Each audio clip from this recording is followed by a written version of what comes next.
Hello, I'm Woody, and I'm a program manager here at Azure Quantum.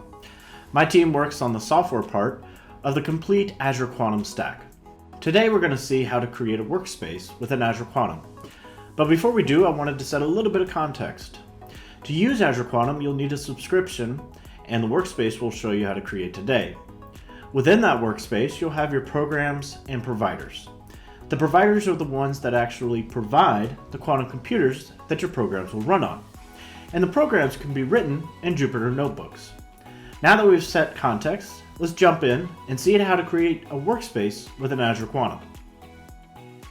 The first thing you'll need to do in the Azure portal is go and click Create a Resource. From there, you'll need to search for Azure Quantum, and that will bring up the service. After that, you just have to press the Create button, and then you will be given two options. One to do a quick create, and the other is to do an advanced create. We're going to go ahead and do the quick create.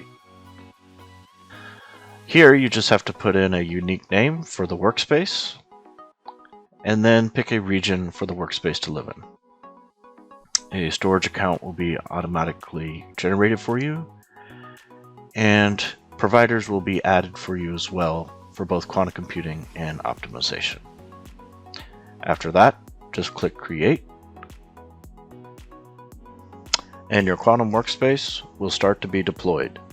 Deployment may take a few minutes, so just be patient, and soon you will have a quantum workspace to run your quantum programs in. After deployment, you will be presented with this screen. Just click Go to Resource, and voila, here's your quantum workspace. I hope you enjoyed today's video. You can learn more about Azure Quantum in our other videos and the following links. Take a look at the Azure Quantum documentation.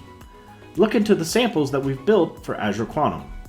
And you can follow the latest news in our technical blog. We can't wait to see what you're going to do with Azure Quantum.